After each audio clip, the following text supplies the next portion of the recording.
정영택 목사의 쉐마 바이블입니다. 오늘은 로마서 7장 15절에서 20절까지 말씀을 보겠습니다. 우리가 행하는 것을 내가 알지 못하노니 곧 내가 원하는 것은 행하지 아니하고 도리어 미워하는 것을 행함이라. 만일 내가 원하지 아니하는 그것을 행하여 내가 이로써 율법이 선한 것을 시인하노니 이제는 그것을 행하는 자가 내가 아니요 내 속에 거하는 죄니라. 내 속 곧 내 육신에 선한 것이 거하지 아니하는 줄을 아노니 원함은 내게 있으나 선을 행하는 것은 없노라. 내가 원하는 바 선을 행하지 아니하고 도리어 원하지 아니하는 바 악을 행하는도다. 만일 내가 원하지 아니하는 그것을 하면 이를 행하는 자는 내가 아니요 내 속에 거하는 죄니라. 찬송가 274장 나 행한 것 죄뿐이니 하는 찬양입니다. 나 행한 것 죄뿐이니.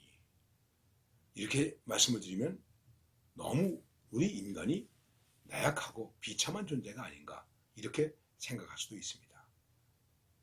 오늘 이제 바울이 이것을 고백하는 것입니다.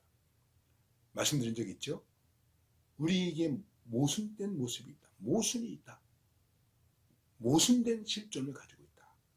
근데 그게 뭘까? 하고자 하는 것은 못하고 안 하고자 하는 것은 하고 원하는 것은 안 하고 원하지 않는 것은 행하는, 하고 싶은 것은 못하고 하기 싫은 것은 해야 되는 그런 모순들이 우리에게 있다. 과연 이런 것에 대한 고민을 여러분과 저는 얼마나 가지고 있습니까? 생각해 보십시오. 우리가 법을 얘기합니다. 율법을 말합니다. 성경을 말합니다. 그런데 거기까지 가지 않아도 내가 양심으로 생각할 때 내 양심의 법으로 하고자 하는 것을 합니까? 아니면 양심의 법이 하지 말라고 하는 것을 합니까? 하고자 하는 것을 하는 것보다 하지 말라고 하는 것을 행하는 일이 더 많을 거예요. 그러니까 나 행한 것 죄뿐이니 이렇게 고백할 수밖에 없는 것이죠. 그런데 이런 고백을 할 수 있는 사람이 과연 누구일까요? 예수 믿는 사람들입니다. 예수 믿는 사람, 이게 다른 거예요. 자, 오늘 말씀에서도 뭐라고 말씀하고 있냐면은 내가 원하지 아니하는 그것을 행하면 내가 이로써 율법이 선한 것을 지인하노니. 율법은 살인하지 말라 그랬는데 내가 살인했다. 그러면 나는 악하고 율법은 선한 것이 되는 거죠. 도둑질하지 말라. 근데 내가 도둑질했으면 어떻게 되겠습니까? 율법은 선한 것이 되는 것이죠. 법은 선한 것이 되는 것이죠. 말씀드렸죠. 법이나 전통이 나쁘다는 것은 아니에요. 문제는 그 앞에서 내가 어떤 실존을 가지고 있느냐 하는 것을 말하는 것입니다. 그래서 말합니다. 이제는 그것을 행하는 자가 내가 아니요 내 속에 거하는 죄니라. 그걸 내가 한 것이 아니라 죄가 그렇게 했구나 이렇게 말하는 것입니다. 근데 그 죄가 어디 있습니까? 내 안에 있죠. 그래서 내가 죄인일 수밖에 없는 것이죠. 내 속 곧 내 육신에 선한 것이 거하지 아니하는 줄을 아노니 원함은 내게 있으나 선을 행하는 것은 없노라. 내 육신에 선한 것이 없기 때문이다. 그렇진 않죠. 우리의 육신 속에도 선함이 있죠. 근데 그 선함이 선함으로 사라져야 되는데 사라지지 못하죠. 그러면 어떻게 되는 것입니까? 일반적으로 말하면 도덕성의 문제가 있는 것이죠. 예, 양심의 법에서 문제가 있는 것이죠. 죄인이 되는 것이죠. 이게 누가 준 겁니까? 하나님이 주신 것이죠. 그래서 양심은 하나님의 법이다. 이 부분에 대해서 아주 엄정하게 어거스틴이 말씀하고 있는데 그는 이렇게 말합니다. 비도덕적인 사람은 그리스도인이 아니다. 여러분 깊이 생각하세요. 그리고 고민하세요. 도덕적이지 못한 사람은 그리스도인도 될 수 없다 하는 것입니다. 우리 육신의 소에 거하지 아니하면 양심이 죽어요. 그래서 그렇게 말하는 거예요. 양심에 털났네. 이 사람은 하나님이 없는 사람이에요. 다시 말합니다. 내가 원하는 바 선은 행하지 아니하고 19절에서 도리어 원하지 아니하는 바 악을 행하는도다. 뭐 때문에? 죄 때문에. 만일 내가 원하지 아니하는 그것을 행하면 이를 행하는 자는 내가 아니요 내 속에 거하는 죄이니라. 그렇다고 이건 죄가 그랬으니까 나는 안 그랬다. 그럴 수 없지 않습니까?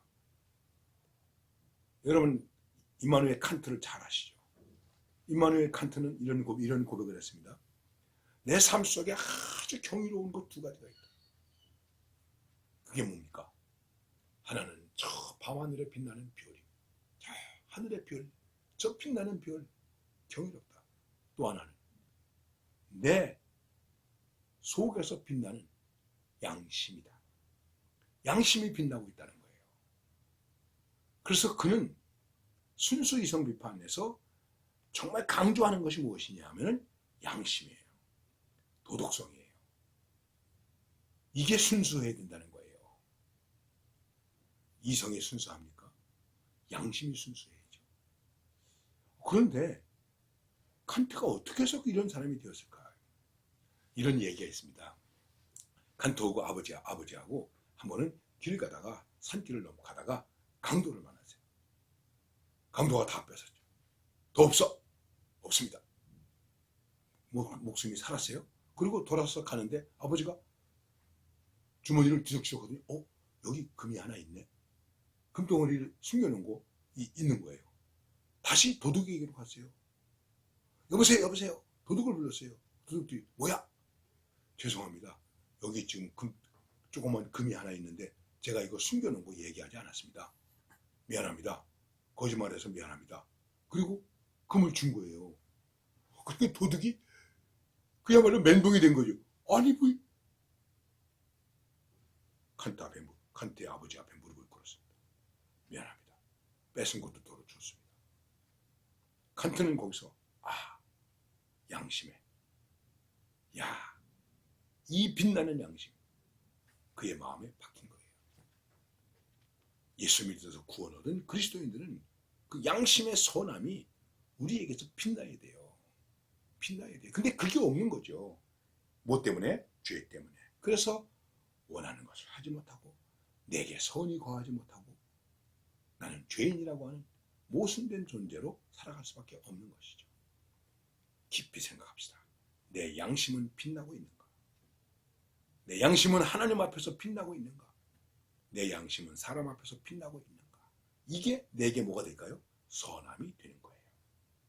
오늘도 반짝거리는 하늘에 빛나는 별같이 빛나는 양심으로 승리하시기를